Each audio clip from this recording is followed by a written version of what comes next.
মৰমৰ ছাত্ৰ ছাত্ৰীসকল, আজি আকৌ কেইটামান কুইজ লৈ আহিছোঁ, ইছলামিক কুইজ। প্ৰথম, নবী সাল্লাল্লাহু আলাইহি ওয়াসাল্লামৰ দেউতাকৰ নাম কি আছিল? উত্তৰ, আব্দুল্লাহ বিন আব্দুল মুতাল্লিব। নবী সাল্লাল্লাহু আলাইহি ওয়াসাল্লামৰ মাকৰ নাম কি? উত্তৰ, আমিনা বিনতে ওয়াহাব।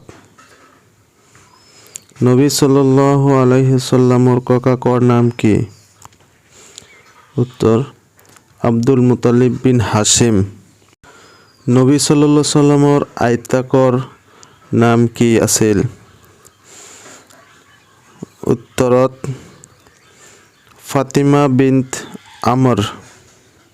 নবী সাল্লাল্লাহু আলাইহি ওয়াসাল্লামৰ আইতা অৰ্থাৎ নানীৰ নাম কি? উত্তৰ, বাৰ্ৰা বিনতে আব্দুল উজ্জা। নবী সাল্লাল্লাহু আলাইহি ওয়াসাল্লামৰ আতাৰ নাম কি? উত্তৰ, ওয়াহাব বিন আব্দুল মানাফ।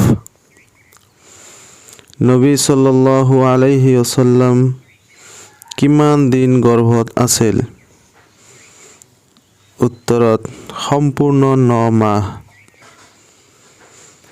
নবী সাল্লাল্লাহু আলাইহি ওয়াসাল্লামৰ জন্মৰ সময়ত মা আমিনাই কি অনুভৱ কৰিছিল?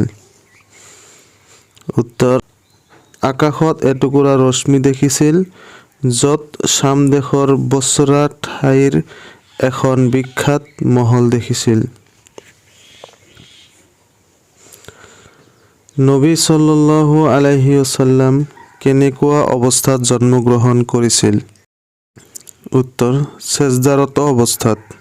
আকাশৰ পিনে নিজৰ চকু দুটা উঠাই হাতৰ তলুৱা দুখন মাটিত ৰাখি নাৰী ছেদন আৰু খাতনা কৰা হোৱা অৱস্থাত জন্মগ্ৰহণ কৰিছিল।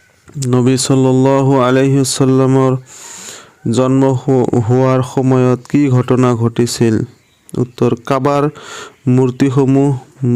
মূৰ্তিসমূহ মূৰ তলমুৱাকৈ আছিল। পাৰস্য দেশৰ অগ্নিকাণ্ডটো বন্ধ হৈ গৈছিল। ছাৱা নামৰ হ্ৰদটো শুকাই গৈছিল। পাৰস্য ৰজা কিছৰাই নিজৰ সপোনত নিজৰ ৰাজ্য ধ্বংস হোৱা দেখিছিল। পৃথিৱী সৃষ্টিৰ পৰা আজিলৈকে কোন সময়ত শয়তানে বেছি দোষী হৈছিল? নবী সাল্লাল্লাহু আলাইহি ওয়াসাল্লামৰ জন্মৰ সময়ত। কি ঘটনাই নবী সাল্লাল্লাহু আলাইহি ওয়াসাল্লামৰ জন্মৰ কথা বুজাইছে?